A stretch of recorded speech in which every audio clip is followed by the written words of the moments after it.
and the fun just doesn't stop. I want to talk to you about Mad Max Fury Road. Oh, what a day! What a lovely day!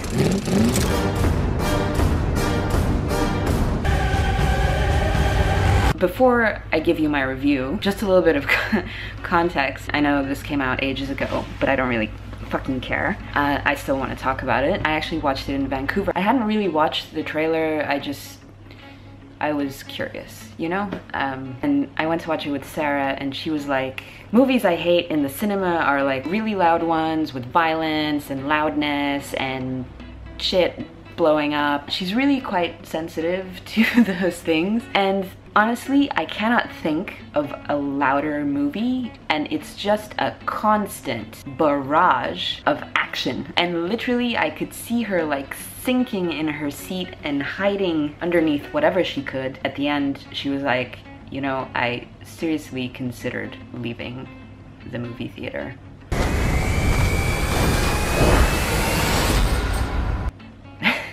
Anyway, Mad Max Fury Road, starring Tom Hardy, Charlize Theron, directed by George Miller. It's the 4th film in the Mad Max franchise. It's the first film in 30 years in this franchise. It's set in a post-apocalyptic future, which I have to tell you is pretty much one of my favorite things. I love that stuff a lot.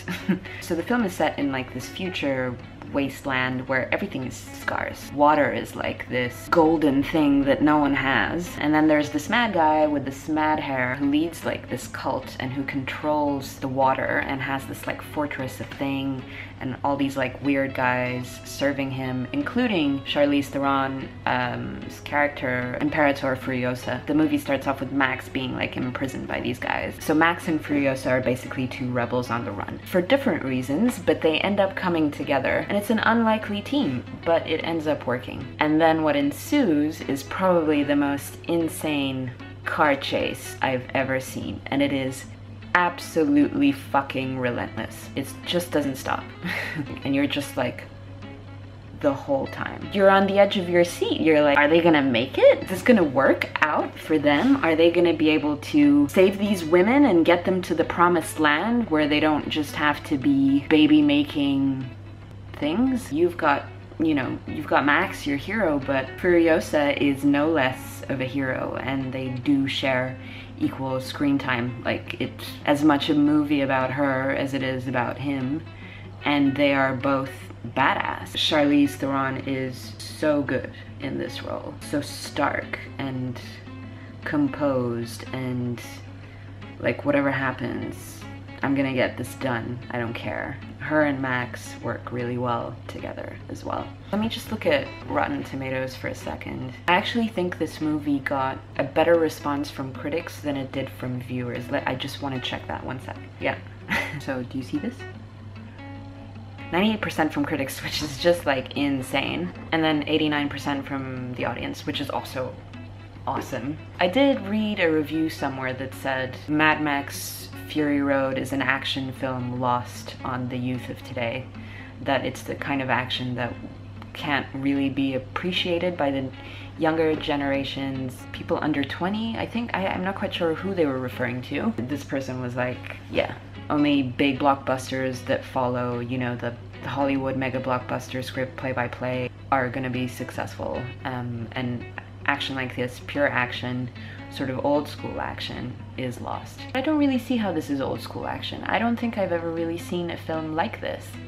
I think it goes beyond action because it's just permanent action. It's 100% action. There's a moment or two where it's a little bit quieter, but that's literally like 5 minutes in a whole film of just pure action. I struggle to think of a film as intense as that. I'm just curious to see what some of these critics say. There's one guy that's like, this is what Fast and Furious really looks like. I like that. Feminist, absolutely. Detrimental to the film, not in the slightest. Apocalyptic films are usually a hit or miss subject. Yeah, I guess they can be. Even if it misses though, I just want to see it. I don't care. Oh, someone says it's possibly one of the greatest action movies ever made. mind-blowing visual feast for the eyes. Yep. One person says, apparently it takes an old veteran like George Miller to show this new generation of young filmmakers what 3D should look like. I'm just going on Amazon for a second because I think I saw this the other day. Honestly, I think I see many things on the internet and I'm never really sure if I really saw it or not. No, not the poster, not the DVD. Do you see the spray? Silver Mist, whatever. So this is a food coloring spray that they sell on Amazon, and apparently Mad Max fans went a bit nuts on Amazon and started writing reviews for it, and it's stuff like, you will arrive at the gates of Valhalla shiny and chrome. This movie has come and gone, so this isn't really a review, it's just my thoughts. If you still haven't watched it, and if you're wondering whether you should or you shouldn't, I would say absolutely yes, do watch it. Whether you've watched the previous movies or you haven't, you will understand what's going on. I think it's definitely the best movie of 2015 so far. This is an action movie on another level. Tom Hardy and Charlize Theron are phenomenal. These are heroes that I want to watch. If you liked this review, do check out my other reviews, do subscribe below. What did you think? Did you enjoy Mad Max Fury Road as much as I did? Also, what would you like me to review next? I'm happy to review anything, really, because I love watching everything. Have a good day and I'll see you soon.